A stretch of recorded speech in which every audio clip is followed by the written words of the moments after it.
ndati alright Prophet ndatosvika paipai ndobva vanditi zvoni mbawazonditexta vakati ndikuya because nainudza vanga vataura izvi dzakakwana vasati vauya nditi ndikuya ndosvika na12 dzakwana havana kuya mbvati ndosvika na2 dzedzo dzakwana vakabva vauya mbatonofonera because ndaitadza kuti ufura chigate mbatonofonera vakati open the gate here ndobva ndatovhura gate drive papinda ndobva vachizogara paakauti paipai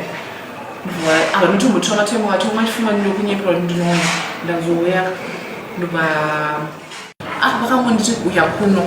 like havanotaura kuti vakati ndikam here pambedha manaina ndobva musiwoka ndakatorinda ndakatogadzira chokwadi ndanditori neprotection mbegi vandatobutsa mana vapo toramba tokanda mubhini varamba ndobva ndarara navo vakabva vatoti tapedza vakabva nditi usazoita matwins wanzo mana ndi matwins ndonditi I'm joking, it's not take time for babies handinoziva how to destroy babies nandizivi saka ndinotenga morning after ono ndikati anotengeswa kopi svikanzi pharmacy ndikati alright it's okay ndobva ndabuda muyamwe so ndakatoenda kufamasi wega ndatonotenga morning after I don't know kuti ndakamwa time dzakasiyana here ndakanonokanwa time here kana kuti but ndakatomwa first one then the second one ndikatonimwa ma7 but hazvina kungoshanda so after 2 weeks ndakabva ndaona handina kuita sei kuita my cycle menstruation cycle so ndakabva ndakutanga kususpecta even mazamu angu kabva totanga kutokura akuchinja ndibva ndatotanga kuudza musikana webasa wesister yangu cause tanditogara naye kubva ndichitanga kuenda kuphd yaiva aripo iye akanga kuendawo cause of inini ndobva ndatomutakainini nenhani inhombi akatoseka akati nhombi yaunenge waona kopi ndikuenda kuchechi mazuva ano ndobva ndati zvikanziwo wakataura kuti wakadhirita maboyfriends ese saka unenge waiwana kopi ndozvandinenge ndikufilani but saudze yangu sister yangu bva nditaiwa ndimomudze but maybe pamwe ungofilawo because she was older than me zvikanzi maybe ungofilawo maybe false pregnant ndobva 2 weeks dzese dzadarika nakutopinda mu3rd week mara ndinyafanira chenina andahana kumbotera ndobva ndakabva ndatanga kutexta maishero vaiva ndichindokundoona Prophet handisisina maishero andakuvaudza chokwadi navo kuti handisisina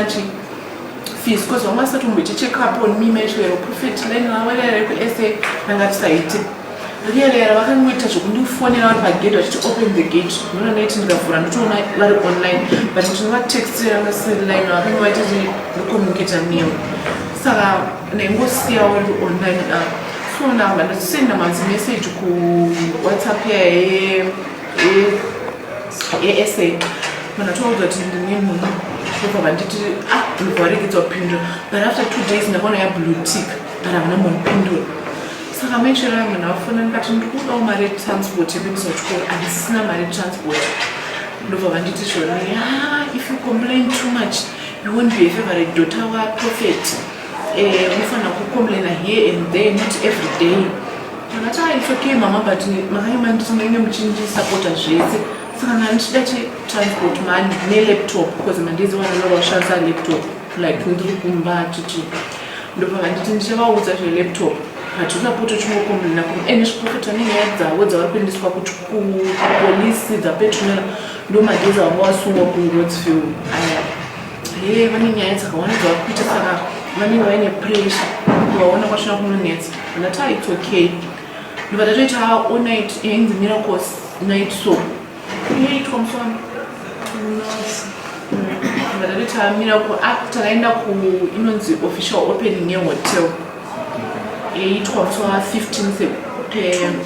September ameno handizivi zvero vazhinji ndinoenda kuchikoro havasi kukwanisa kundipa mari transport nelaptop yandoda kushandisa kuchikoro kanzi laptop vachakutengera munhu wangu kana vakuda vanayo mari yacho asi mari yetransport handikushayiri ndinokutsvagira $60 ndokupa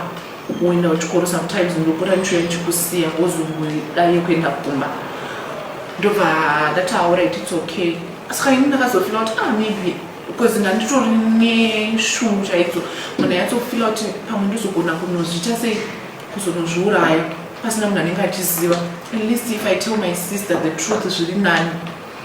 Ndobva ndamuudza because naimwe ndingasaudze munhu ndobva ndamuudza ndikati Mikiki pese paya pandaikuuya nemari ndichiti zvone ndapiwa mari kutanga ndakatopiwa 1.5 but ndakatoiviga ndakupai 500 ndakanga ndatoita sei ndakanga ndorara naprofit pakabva tisanga nyaya dzokutaurwa idzi ndedzechokwadi koina wakandorambira wanisoi